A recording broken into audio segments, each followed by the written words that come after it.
के लिए 1214 रुपए का भाव है। कल हमने शेयर को चलते हुए देखा था। और देखिए, भारत फोर्ज के चलने की वजह ये भी है ना कि इनकी जो नॉर्थ अमेरिका से जो आय आती है वो आती है करीब करीब आई थिंक 41-42%। तो अगर हम भारत की बात करें, भारत से जो आय आती है वो 37% आती है। और अगर भारत अमेरिका के व्यापारिक रिश्ते अगर सुलझते हैं तो ये भारत फोर्ज के लिए बड़ा बूस्टर होगा। और अब ये है कि हम जो शेयर मोमेंटम दिखा रहे होते हैं वो कहीं ना कहीं चार्ट्स पर भी पॉप आउट होते हैं, और भारत फोर्ज उसी का कैंडिडेट है।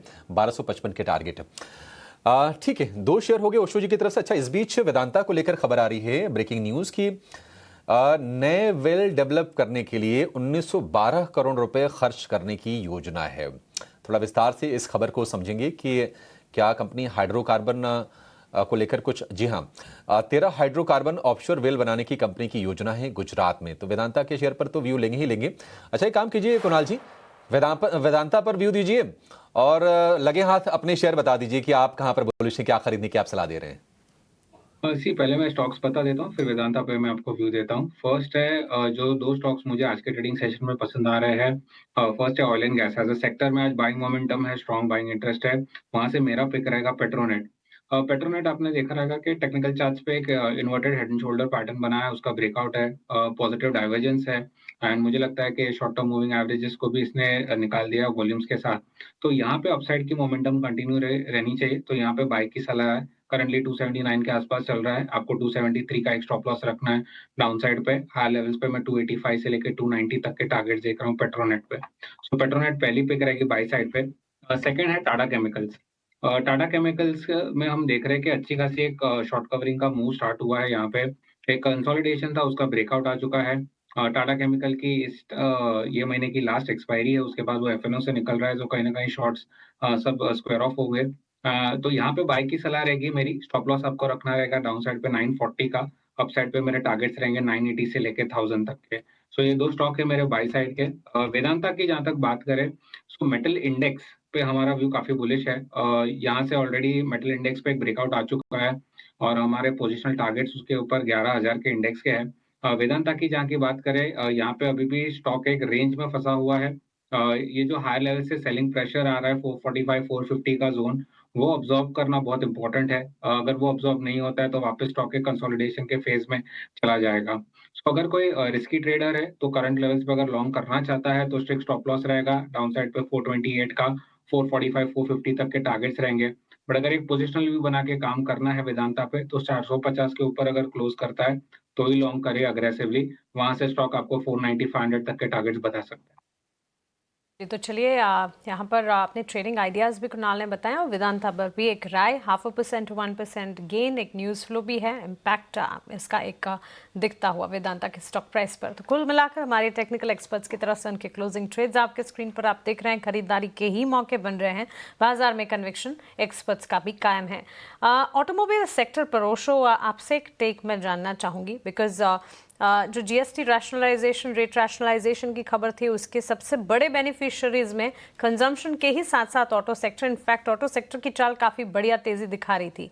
आज के सत्र में निफ्टी ऑटो इंडेक्स में गिरावट है ज़रूर, लेकिन अब यहाँ पर ग्राहकों को जो जीएसटी रेट रैशनलाइजेशन के बेनिफिट है, even before 22 September pass on कर रही है कंपनी। और इसी कड़ी में टीवीएस मोटर ने भी ईटी नाउ स्वदेश को ये बताया कि एग्जिस्टिंग स्टॉक्स जो हैं उन्हें भी रिवाइज्ड प्राइस पर बेचा जाएगा।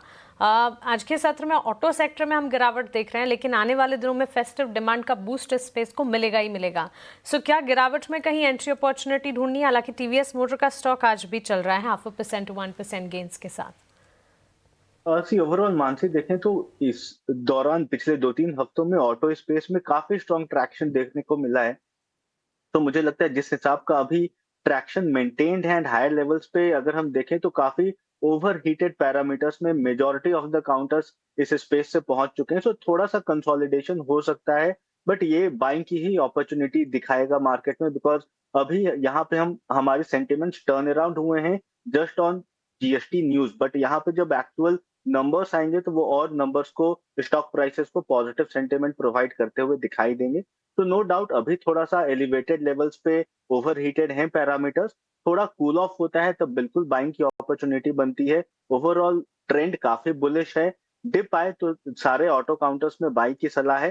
टीवीएस मोटर स्पेसिफिकली अगर हम देखें तो नियरली मुझे लगता है 3400 एंड 3300 का बहुत स्ट्रॉन्ग सपोर्ट है, तो सपोर्ट का वेट करना चाहिए। अगर प्राइस करेक्शन होता है पोजिशनल व्यू के हिसाब से तो बाई लेकर के चलना चाहिए। अभी भी हायर लेवल्स काफी ज्यादा आने वाले दिनों में देखने को मिल सकते हैं। बिल्कुल गिरावट अगर ऑटो स्पेस में दिख जाए, ऑटो एंसिलरी की चाल, तो इसे खरीदारी का मौका समझे ज़रूर, क्योंकि यहाँ से अब फेस्टिवल डिमांड जो है वो पिकअप होती हुई दिखेगी और उससे भी ठीक पहले जीएसटी रेट रैशनलाइजेशन का बूस्ट तो मिला ही है। इस स्पेस को गिरावट में खरीदारी के मौके ढूंढने चाहिए। स्पेस में एक और स्टॉक है जो कि न्यूज़ फ्लो के चलते रेडार पर आया है। कल्पतरू प्रोजेक्ट्स को एक बार पुल अप करते हैं। करीब 2-2.5% की तेजी के साथ स्टॉक में इस वक्त कामकाज देखने को मिला है। कंपनी को नए ऑर्डर्स मिले हैं। 2720 करोड़ के ऑर्डर विन की खबर आती हुई दिखी है। न्यूज़ फ्लो का इम्पैक्ट 1292 के स्तर। कुणाल, एक टेक आपसे जानना चाहेंगे कल्पतरू प्रोजेक्ट्स पर। अच्छी मजबूती है और करंट लेवल्स पर अगर आप देखें, खरीदारी के मौके यहाँ से भी बन रहे हैं, फिर नई पोजीशन लेने के लिए अभी इंतजार करना चाहिए और एग्जिस्टिंग पोजीशन अगर है तो इंटैक्ट रखी जाए? डेफिनेटली अगर कल्पतरू प्रोजेक्ट को आप देखेंगे तो एक लो वॉल्यूम स्टॉक है, सो वॉलेटिलिटी हाई रहती है, बट ओवरऑल ट्रेंड पॉजिटिव है। जब तक अभी स्टॉक डाउनसाइड पे 1220 का ये जो सपोर्ट जोन नहीं तोड़ता है तब तक व्यू बुलिश है। और मुझे लगता है कि स्टॉक हायर लेवल्स पे 1350 1400 तक के लेवल्स बता सकता है। सो ऑलरेडी अगर कोई एग्जिस्टिंग पोजीशन होल्ड कर रहा है तो 1220 का डाउनसाइड पे स्टॉप लॉस रखिए पोजिशनल बेसिस पे। और अगर फ्रेश पोजीशन भी इनिशिएट कर रहा है for short term perspective, stop loss आपका 1220 ही रहेगा। हाई लेवल्स पे आपके टारगेट 1350 1400 तक के हो सकते हैं। कल्पतरू प्रोजेक्ट पर एक राय। ऑर्डर विन के चलते न्यूज़ फ्लो का इम्पैक्ट इस वक्त स्टॉक में रिफ्लेक्ट होता हुआ। एक छोटे से ब्रेक के लिए हम रुक रहे हैं। ब्रेक के उस पार जब वापस लौटेंगे तो चर्चा जारी रहेगी।